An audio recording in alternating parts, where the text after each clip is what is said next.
well, before we smoked, I had a lot more energy, and I had a whole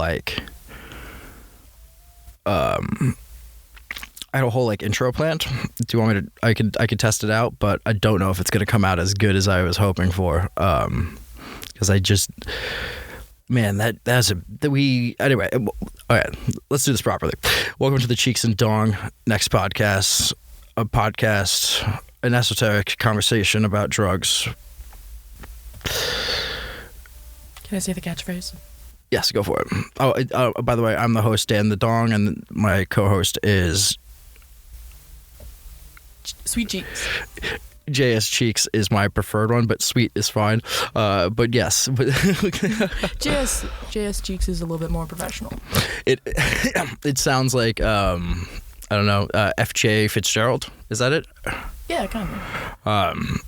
Is it FJ Fitzgerald or FG? I think you're doing wrong letters. Yeah, no, I'm pretty sure I'm doing. Whoever wrote The Great Gatsby. Is that it? I think Fitzgerald wrote The Great Gatsby. Yeah.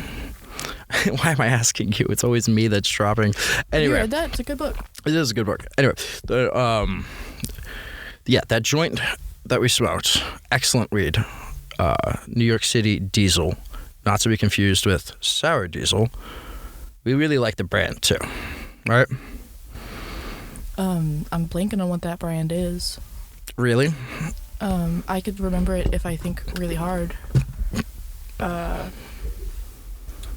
brand was Grocery. Yes, the brand is Grocery. I mean, it's by who? The brand is Grocery and distributed by Grocery, but they're like grown and packaged by Flower House, New York, which I really like. Flower House. They had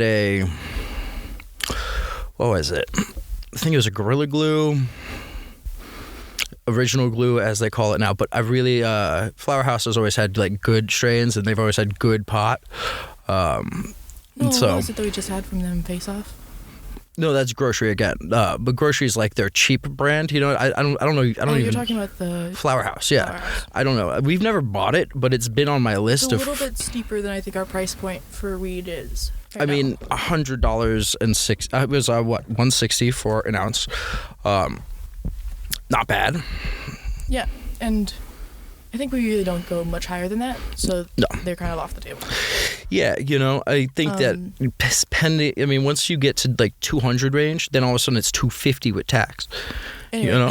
Welcome to Cheeks and Dong's Next Podcast. The Stoner Podcast, clearly. A podcast by drug addicts for drug addicts. There's the tagline. We're here to have a conversation today. We've already smoked. We're in the room. Well, the tagline was born from there's an old website. It was the problems of the future today, and I don't know. I was looking for like a turn of phrase like that. That was like. Yeah, and for drug guys, the catchphrase. I won't say it again. She's once per episode only. Yeah, we have standards, but high ones. I don't understand how you made that connection between the catchphrase and that website. It doesn't remind me of each other. They're not even like the same vibe. I don't know. It's taking a common turn of phrase and replacing and rearranging the words so that it doesn't make sense anymore. Or it's making fun of the original. Like, what is the website making fun of? Am I just an idiot? No, like there's like I don't know what the reference is, but I know that it's a play on words from it's like the I guess I know this. It's like the future of tomorrow today. Oh no, it would be the solutions of tomorrow today. Yes, I've heard that. That's somebody else's catchphrase. I don't know whose, but that's like so like okay, and so then it's kind of mixing up a catchphrase that somebody has done. Right.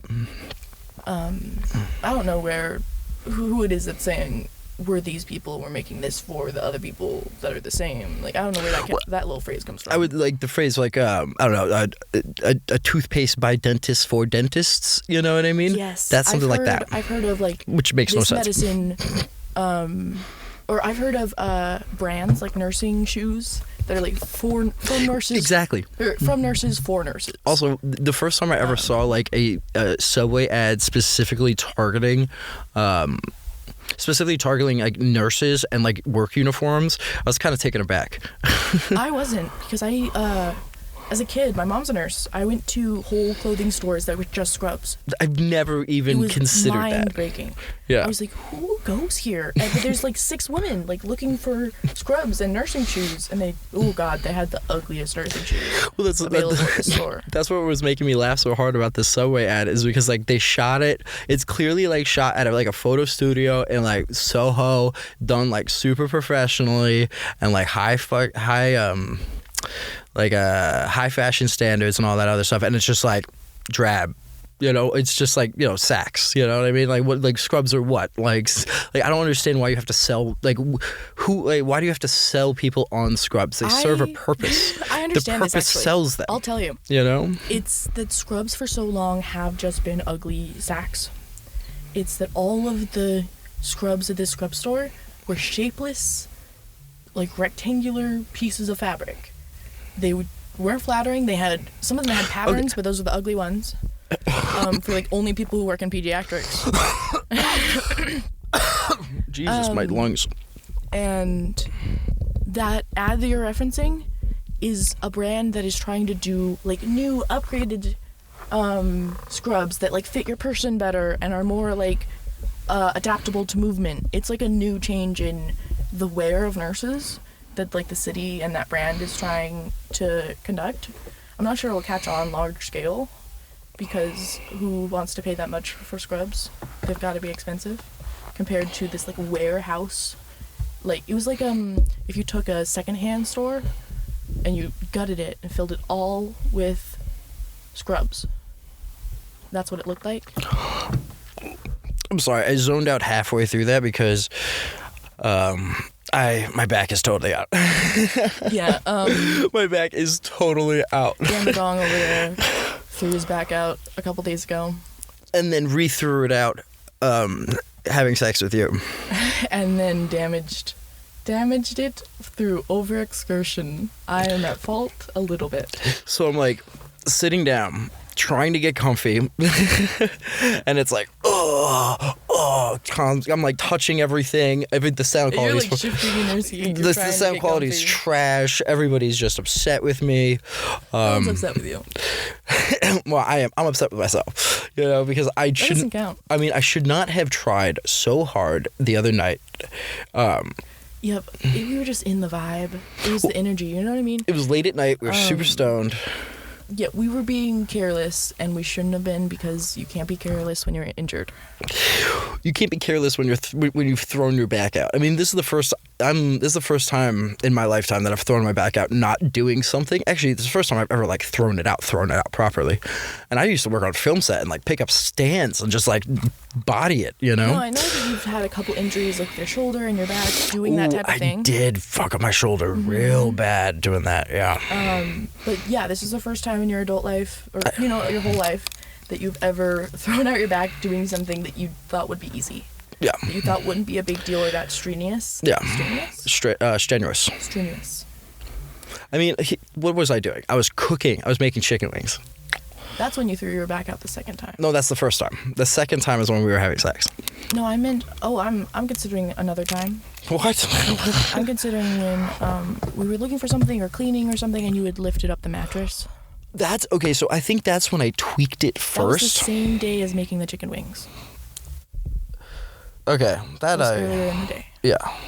But so I think I started it then, and then I was cooking chicken wings in and out of the oven, bending down. I'm 6'4", everything is small to me, and I also just think that I have too much strength. Like I often like jerk things around without meaning to, or like I don't know my own body proportions. I'm a giant man. I have an interesting perspective on this. Okay. Don't be offended. I mean, do you think I'm just blind? You think I need glasses? No, not that.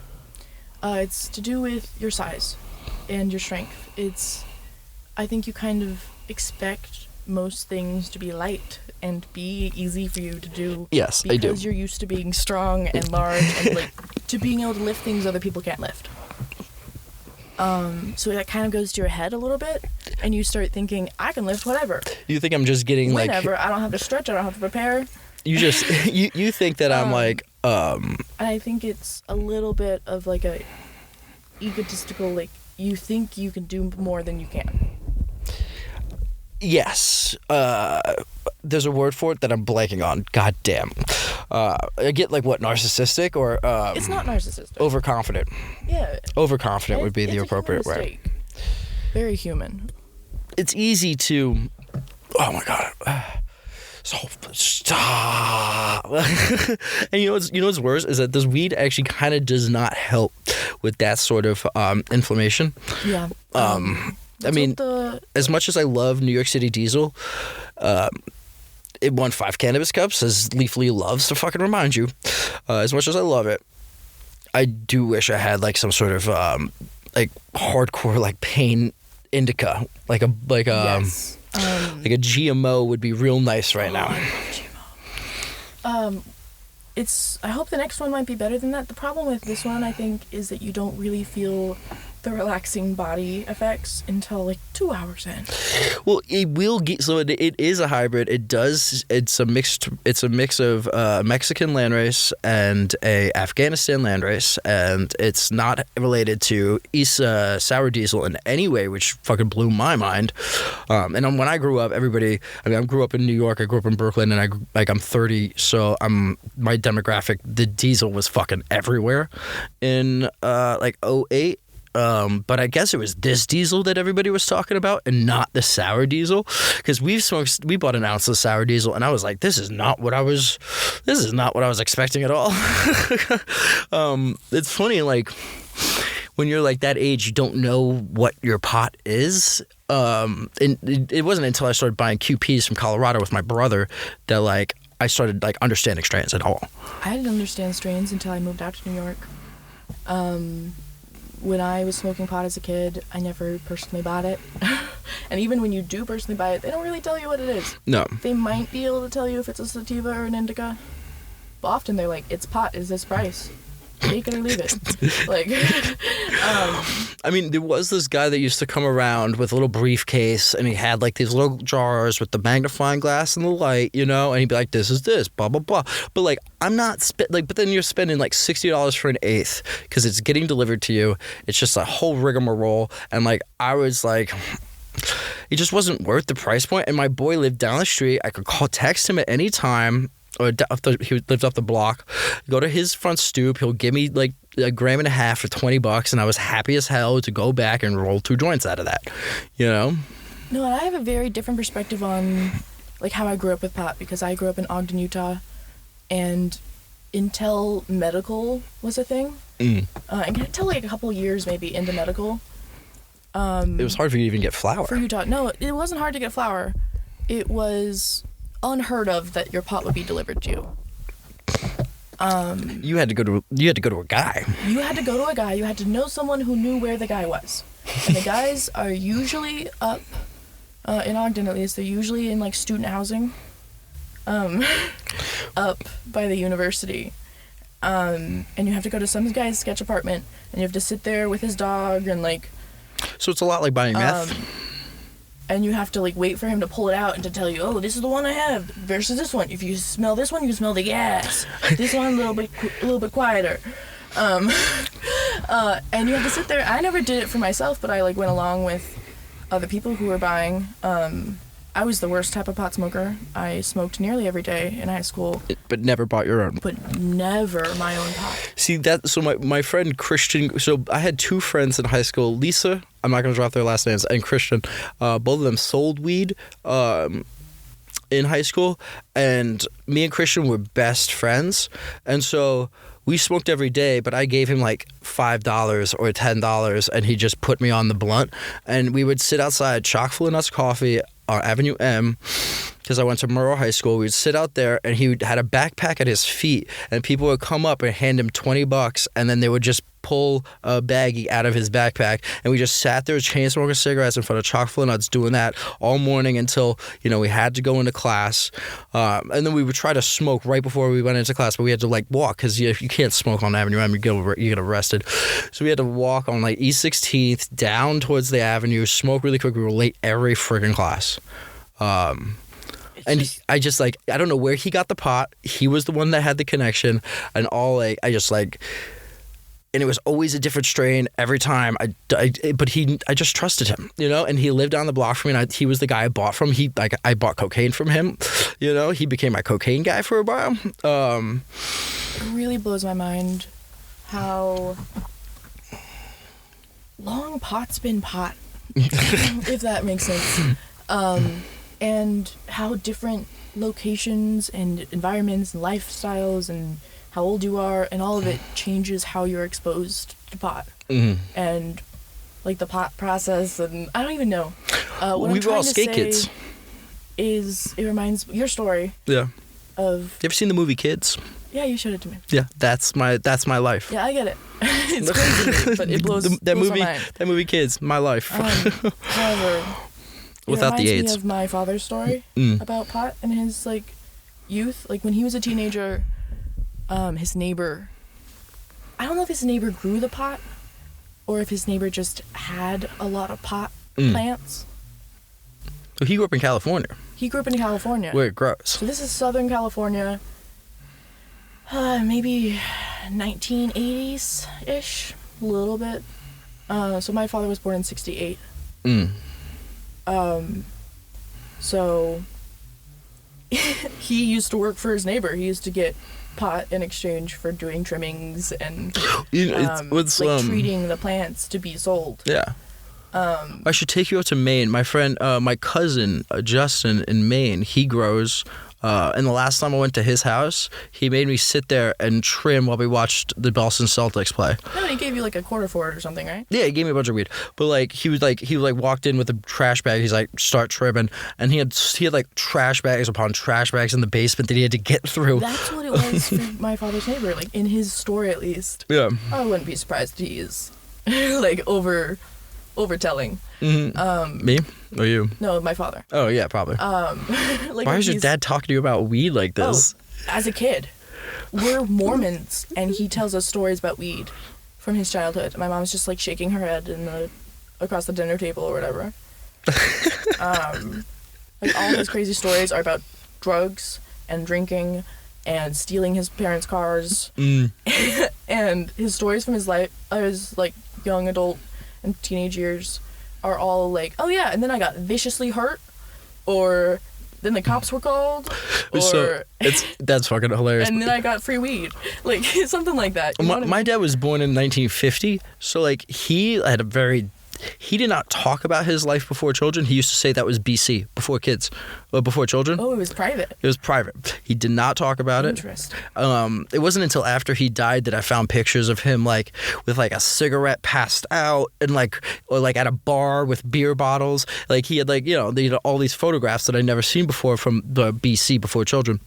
And some people would walk up to me at his funeral, and they'd be like, "Oh, your dad was such a mentor to me." I was like, I didn't even know he taught photography at the Dome Project. You know what I mean? Like, I was like, what the hell? But I know my dad smoked. You know, he smoked because he was he was a teenager in the 60s, like literally a teenager in the 60s. So I know he smoked pot, and he really didn't get his life together till he was after 30. Till he went to grad school, really. So like I think he was a bit of a stoner. He used to hang out in fucking Times Square in the 70s. You know, like what is he doing in Times Square in the 70s? No, definitely. He's either picking up men or smoking pot, or both. My dad was not picking up men. But tell me that's right? No, my parents. Times Square was like a sketch place to be. Yeah, but prostitutes. But I think my dad was.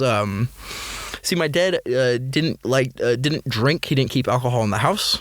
I think he had a problem, which is why I'm totally an alcoholic. But I don't know if it's biology. It's definitely at least part biology. I mean, my birth mother's an alcoholic too. But my father that I'm talking about is my adopted father. Yeah, so that's talking about your adopted father, not that supportive of its biology. But like my However, birth mother also being an alcoholic Your birth mother being an alcoholic, and my father, who I just mentioned, being is an alcoholic too. What do I say? How do you say alcoholic who is proven that he will be a lifetime alcoholic and is never going to stop drinking? What do you mean? A lost cause? He's like a lost cause. A lost cause? No, I was gonna say like veteran. Like he's a I was gonna say well documented alcoholic. Okay. Yeah. Well, I think like also, I mean, I'm a dry drunk a little bit. You know what I mean? I mean, yeah, no, I understand a little bit of what you mean by that. I mean, because it's been exactly 1 year since I was in since I did a medically assisted detox off alcohol. I was drinking every day and using Coke every day. And then, but ever since, it's been a year since that. But then, instead of drinking, I just started using meth every day. And that made me a dry drunk because I wasn't a drunk. I wasn't drinking. Oh, I thought you were talking about now. But I was no, I'm clean off drugs now. But I was saying, I was a dry drunk because even though I wasn't drinking, I was still living the lifestyle, and I wasn't growing as a human, and I wasn't working towards something bigger than myself. And I was just feeding the beast. No, I understand that, and I think that can happen to anyone, whether or not they're also indulging in other addictions. Mm. Do you know what I mean? Yeah. Well, it's all about flow. You know, I'm all about the flow of drug use and the flow of your life. It's important for me to interject that I met you while I was already using methamphetamine every day. Well, because of you, I started using methamphetamine every day. And it's flows of use. Yeah. It's just what your lifestyle. I was at like a pretty heavy flow of drug use when we met. Or not, maybe not when we met, but when we met again after your alcohol detox. Mm-hmm. You were the first person I called on my way back from rehab. That month was hard for me. Mm-hmm. I'm sure it was hard for you. Yeah, but it was easy because I knew what I was going to do the day I got out. Because you were just going to go and drink. Yeah. I was going to go to my favorite bar. I was going to buy my favorite cocaine, and I was going to call you and invite you over, and I bought. And then that was when those are the easiest times you detox. Yeah, is that you're like I know that I'm gonna have the best time when this is all over. Like, let's talk about the first 10 times I detoxed. Like, it was all like, if I can just get through this, I'll be able to go back to New York or go whatever it is as soon as I'm done with this event that I am, or like trip, or whatever it is that I'm sober for off meth. I'm just waiting for it to be over so I can use again. Yeah. And that can get you through a lot. They can get you through a lot. And because we met. That's probably the single most. That being true is probably what makes this time of sobriety so challenging. Yes, but we should make it clear that we are in a domestic partnership. We've been together over a year. We've lived together over a year. We've been together since August of last year. What did we decide our anniversary is? August 10th? I think we did decide August 10th. I think it was August 10th. We met on Grindr. We did meet on Grindr. I said I had 7 grams of methamphetamine, which I didn't, but my friend was bringing me 7 grams of methamphetamine at the time. And then it's James... a wild lie. It wasn't a wild lie. But then and then I'm like, James, maybe give me like, 30 minutes. My girl Zoila was on her way. But then I get a text, I'll be there in 10. I'm already on the bus. This was when you had returned, correct? Yes, this is the night I returned from rehab. Yeah, that's a valid reason why you might text that text. Mm-hmm. But for context, I was so overeager because I had spent like a month thinking you had ghosted me. Yeah. And we really hit it off in August. Yeah. And then September, you were pretty much living with me. Like every other day, you were going to school. No, and then for a little while, it was serious. Yeah. We were, for at least 2 or 3 weeks in September is where it felt like we were, really like we were starting something, and then you vanished. And then I vanished off the face. I went to Maine, and I went to rehab. He did a poor job communicating what he was doing. It wasn't up to me. It wasn't very planned. Yeah. Which makes sense why you went immediately back to all the drug use, like when you got out. Well, at the time, like, I had health insurance for my job still. I was still employed. And it wasn't until I started using meth every day that I became, like, you know, steadily unemployed. It's funny how you can be what do they call it? A functioning addict and alcoholic, and then like meth just makes everything is just not functioning. Oh, meth is one of the hardest ones, I think, to actually be what people might consider functioning. Yeah, it's fucking impossible. I tried. I couldn't hold like a bullshit job for very long. 3 months, you know what I mean? Yeah, 3-4 months max. Because everybody catches on to your bullshit quick. I didn't start while on meth every day, but I started like a new job while I was like starting meth. 6 months. Yeah. 6 months and I was out. Yeah. Fired. I wasn't fired. I was asked. I was just asked not to return in the new year. That's the same thing as being fired. Right, but here's the thing: is I was working as a production manager for Splashlight Studios. Both freelance, but I was also a full-time employee as an operations associate. So I don't know. It got real messy, and I started calling out of work every other day because of meth, and because it was like 1099 freelance bullshit, I could get away with a lot more there. But they still paid me like, you know, $1,000 every other week, or every week or so. It was $750 every week. Which is not bad for 2 days of work, 3 days of work, you know what I mean? No, it's really not bad. And it, like when we met, I was like wealthy.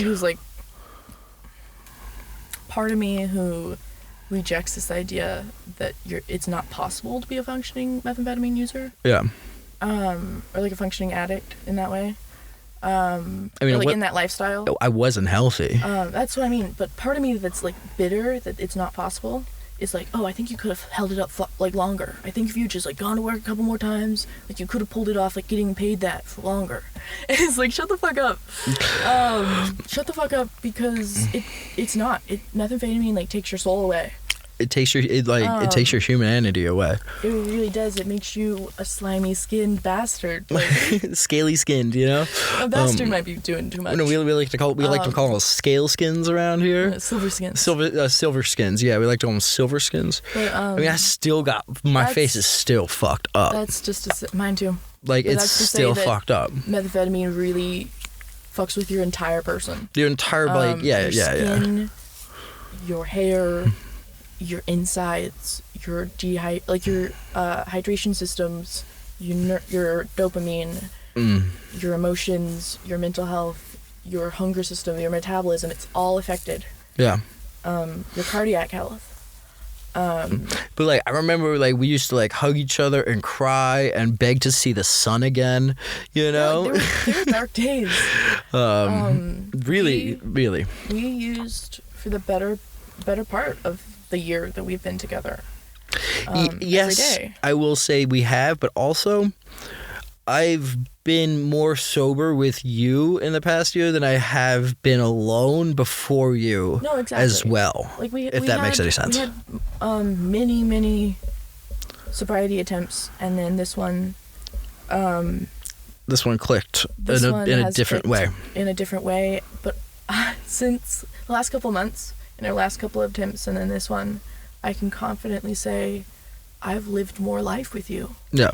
I've done more things that I want to do, and I've had more important conversations, and I got to know you. Well, part of the reason we like started this podcast is in our attempts to get sober, is we would sit and smoke weed and just talk for 6.5 hours. We're like hours and hours and hours and hours and hours. So I was like, we might, if we're just gonna have these conversations, I felt like there was a lot of value in them, and I felt like I don't know, I wanted to put them somewhere where I could revisit them, and I wanted it to be in a structured environment, so that way I can be in a certain mindset. I'm not sure I will revisit so much of it, but I do think it's important that these conversations are available for people. Right, exactly, because we've been through a lot. At least, say what you will about paywalls, but available at least somewhere. Yeah, for free. Preferably free. Yeah, it's going to be on iTunes for free forever. No, I mean, yeah, I am all for monetization where you can, but I also think that things like this should be available for free. Yeah. For people who need them. Because there's so much out there that that's not said. You don't have to be. They don't say it be like it is, but it do, is what I'm trying to say. And I want to say it like I want to say. There's a reason the drug program I used to go to, I'll break into that later, but there's a reason why, in addition to their, counselors, trained counselors, they also have mentors, which are fellow addicts. It's people who understand what you're going through to some level, and can help you through it. And I maybe not meant for that's not true. I've not had a ton of experience with output. Which one? Output. Turn it down. Like that? Or is that up? You're good. Go back. Finish your thought. Sorry, I didn't mean to interrupt. We're still learning the technical. Yeah. The mentors are important because they help you through what they know you're going through, but there's many barriers between treatment programs. I'm gonna call time for 1 second. Smoke break. Hang on. Can I finish my thought? Sure. There are barriers way bigger than getting on the internet and doing a couple searches between those treatment programs and those mentors and the average drug user.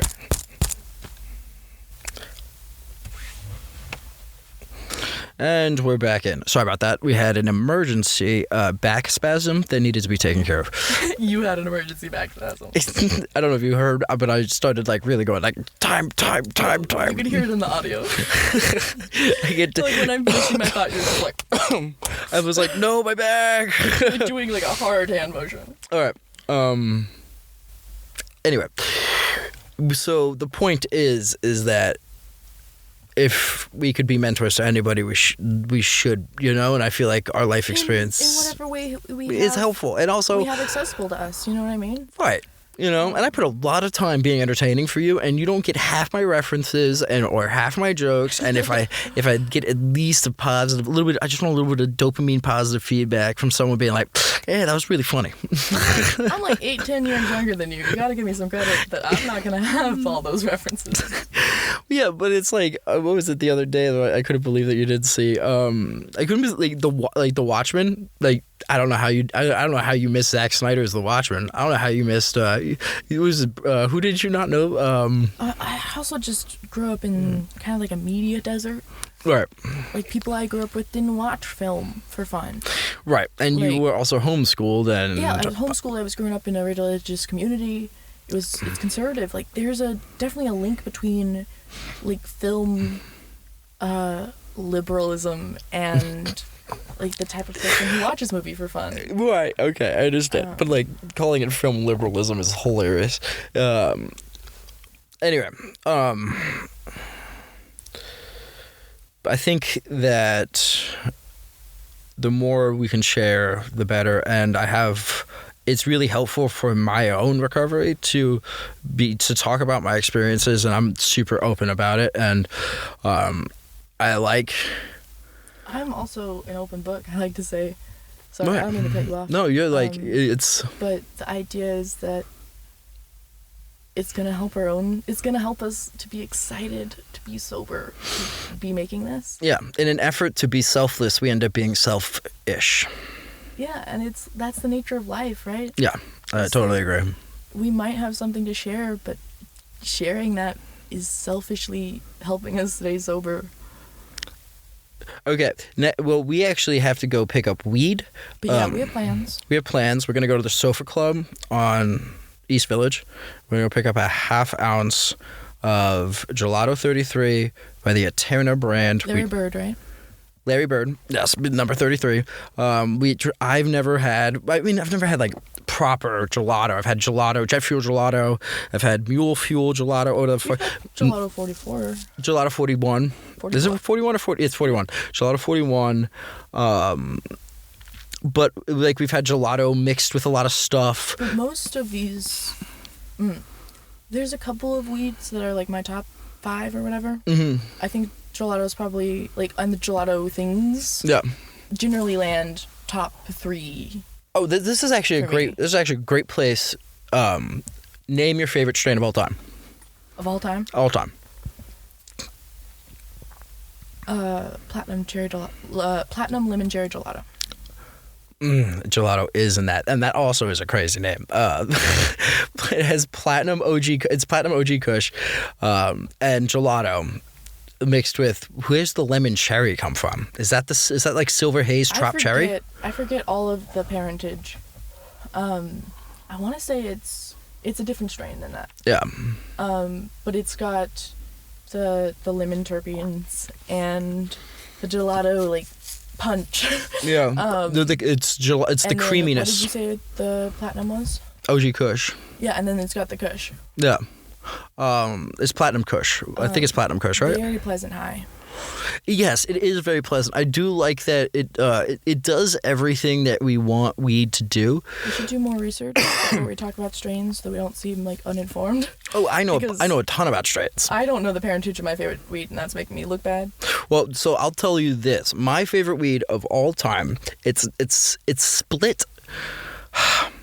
You have a hard time deciding. I have a hard time deciding, but there's two. There's only two. You know, I would say the Face Off OG Kush is my favorite weed of all time, and that parentage is that it's a hermed phenotype of OG Kush that was popularized. The second one that I put right next to it is New York City Diesel, just because my favorite thing about New York City Diesel is that you smoke it and you get the sativa, you get the cerebral, and then you keep smoking it and your whole body then just fucking relaxes.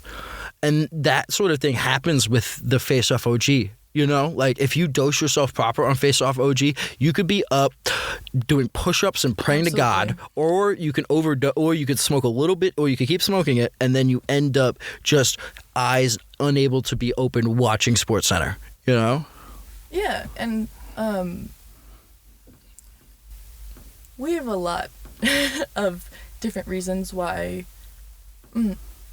What I will say is I want to revisit what I just said was my favorite. Off methamphetamine. Interesting. I know we were off methamphetamine when we bought that. Were we? Yeah. I remember maybe I'm thinking of the regular lemon cherry gelato. Yes, you are. Because we bought the Platinum in Williamsburg. It's a different experience to be on different drugs while smoking weed than pretty much sober. Yeah. Smoking weed. Yeah. Well, because when you're on meth, you use the weed to you need the you need the body high. You need your body to vibrate. So like when you're on meth, you're smoking like things like Gush mints and things Master Kush and things that Larry Burger. Larry Burger. No, Larry Burger's like super indica. I'm like talking about just body buzz, like cereal milk. I thought you know, just different strains. No, because when you're smoking, but once we figured it out. Yeah. How do you use the weed to make your body relax, even though you're tweaking? Yeah. Because there's nothing like being up for 2 days and unable to fucking unclench your asshole. It's interesting now to reflect on maybe we like some of our favorite weed strains now because they do have a little tweakiness in them. That's what I'm saying. Like, I remember we smoked that soap from Aster, You know, when we were like the last time we got clean. Remember that? Yeah, I remember. And I was like, I remember showing it to you and be like, James, this is perfect. It's the weed that's not weed. It's meth weed. Yeah, you were like, it's the perfect weed for making us feel like we're on meth even though we're not. Exactly. And then we smoked it and we fucked 4 times in like an hour and we're like, yeah, it is meth weed. It is too strong. It's too for us sobriety. It's we like, don't have the energy to have as much sex. that's like about meth is you just fuck for days, dude. You just fuck. You don't feel hunger and stuff. You don't feel hunger. If you're sober, it gets to you. But that's like I like a heady weed that has like a that has like a good body buzz, but I don't want to feel sedated. You know, I don't want to feel like I think there's a time and place for sedating weed. I agree. I mean, I want to try black ice. Not every time and place. Black ice is how I look for a good weed. Yeah. But there definitely is a time and place if you are one to have multiple strain types on hand. I mean, I like a daily driver, and then like, it just becomes too much to start to like, because the amount of research that I put in, the amount of like time and effort I think about like where to go, what to get, how much to get, you know, and because it's all about like. It's the alchemy, but it's different, you know. I don't know what I'm saying anymore. I've kind of lost the plot. I think it's time to go. I think it is time to go. We'll leave it on those notes about pot and about the pot that we're smoking. Because at the end of the day, this is a esoteric drug podcast by drug addicts for drug addicts, but mostly by stoners right now. Because I don't really consider them the same thing. You know? I mean, I am addicted to weed. Not that I am. I it will necessarily admit is that. the same thing. No, but we're a little bit of everything. I'm in a weed flow drug use state right now. I like that you dropped the catchphrase again. That was nice. Trying to end it. Try to end it? I'm trying to end the podcast. No, that might be a good place to go. However, I'll end it on this. Next time we see you, we'll probably be smoking our next pot. Yes. Which we're getting at Sofa Club soon. Which we will review and also review the strain and talk about rolling papers. That's what I want to talk about next time is rolling papers because I have a fucking bone to pick with papers. Okay. So, thank you. Thank you. And stand by for that.